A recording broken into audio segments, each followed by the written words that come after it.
নগাঁওয়ে সৃষ্টির বসন্ত উৎসব বাতিল। জুবিন গার্গের মৃত্যুর কারণেই এই সিদ্ধান্ত নিয়েছে আয়োজক গোষ্ঠী। সংবাদ সম্মেলনে ঘোষণা করেন সৃষ্টির অন্যতম সদস্য রূপক শর্মা। এর পরিবর্তে ১৬ মে কলম পরিয়া পুরস্কার প্রদান করা হবে। ২০০৪ সাল থেকেই নগাঁও শহরে নেহরুবালিতে অনুষ্ঠিত হয়ে আসছিল এই উৎসব, যেখানে জড়িত ছিলেন প্রাণের শিল্পী জুবিন। আপনারা জানাব বিচাৰিছোঁ যে প্ৰতি বছৰে সৃষ্টিৰ উদ্যোগত আমি যে বসন্ত উৎসৱ পাতি আহিছিলোঁ আৰু আমাৰ এইবাৰ সাধাৰণতে আমি বহাগৰ শেষৰ ফালে পাতোঁ। এইবাৰো সেই পাতাৰ এটা সময় আহি পৰিছিলে। আমি সৃষ্টিৰ উদ্যোক্তাসকলে মাজত আমি যোৱাকালি এখন সভা কৰিলোঁ, একেলগে বহিলোঁ আৰু সকলোৱে বহি পেলাই আমি এটা মতত সিদ্ধান্ত লৈছিলোঁ যে যিহেতু আমাৰ মাজৰ পৰা আমাৰ প্ৰাণৰ শিল্পী সকলোৱে বন্ধু আমাৰ জুবিন নোহোৱা যেতিয়া আমাৰ পৰা হেৰাই গ'ল আৰু তাৰ ফলত প্ৰত্যেকজন আমাৰ সদস্যই এতিয়াও জুবিনবিহীন বসন্ত উৎসৱৰ কাৰণে অলপমান হয়তো ক'ৰবাত নে ক'ৰবাত আমি অলপ মনৰ এটা দুখ আছে আৰু সেইকাৰণে আমি এইবাৰ যি আনন্দ উৎসৱ আমি যিখন বিহুখন পাতোঁ বসন্ত উৎসৱ, সেইকাৰণে এইবাৰ আমি নপতাৰ সিদ্ধান্ত ল'লোঁ। হয়তো এইবাৰ আমি সকলোৱে সেই সিদ্ধান্ত আহিলে আমি এইবাৰ নাপাতোঁ, কিন্তু যিটো আমি কলমপৰীয়া বঁটা আমি প্ৰদান কৰোঁ সেই বঁটাটো আমি প্ৰদান কৰিম।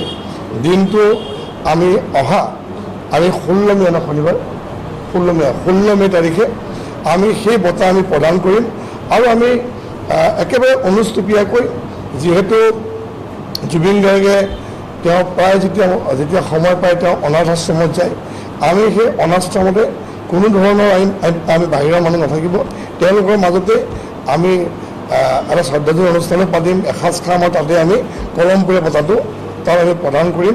এদিকে নগাঁওয়ের রূপক শর্মার দাবি, অসমের মতো পশ্চিমবঙ্গেও ফুটবে পদ্ম। এক্সিট পোলই হবে একদম সঠিক ফলাফলের প্রতিফলন। মানে আশা চাওক, আপোনালোকে নিশ্চয় দেখা পাইছে এক্সিট পোলে ইতিমধ্যে যিটো সমীক্ষা প্ৰদান কৰিছে আৰু এই এক্সিট পোলে একজেক্ট পোল হ'বলৈ গৈ আছে। কাৰণ আমি নিজে যিখিনি অসমৰ গোটেই সমীক্ষা আমি আগৰ পৰাই দি আছিলোঁ, সেই সমীক্ষাৰ ভিতৰত একেই ওলাব আৰু আমি 75+ বিজেপিৰ পক্ষত আৰু 95+ NDA পক্ষত। গতিকে চৰকাৰ এখন সুস্থিৰভাৱে হ'ব। আকৌ এবাৰ ডক্টৰ হিমন্ত বিশ্ব শৰ্মা ডাঙৰীয়া মুখ্যমন্ত্ৰী এখনত বহিব আৰু সেইটো আমি সকলোৱে সেই যিটো আমি আশা বা যিটো সমীক্ষা দেখা পাইছোঁ, মোৰ বিশ্বাস সেইটোৱে শুদ্ধ হ'বলৈ গৈ আছে।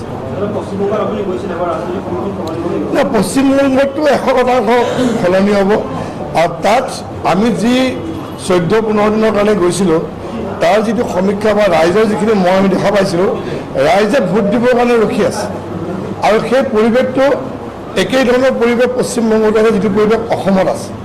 কিন্তু তাত কি হয়, তাত আগৰ যিটো পৰিৱেশ আছিলে, TMCয়ে ভোটৰ দিনাখন তেখেতসকলে যিধৰণে গুণ্ডামি কৰে বা যিধৰণে তেওঁলোকে এটা হুলস্থুলীয়া পৰিৱেশৰ সৃষ্টি কৰে, তাত মানুহে ভোট দিব যাব নোৱাৰে।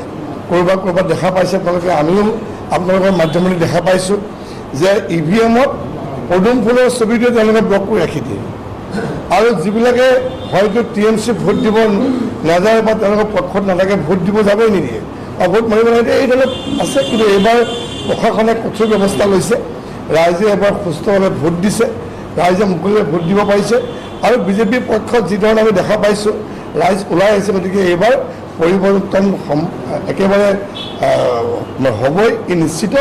আৰু আপোনালোকে দেখা পাব যে 4 তাৰিখে যিধৰণে অসমত পদুম ফুল ফুলিব, পশ্চিমবংগতো পদুম ফুল ফুলিব।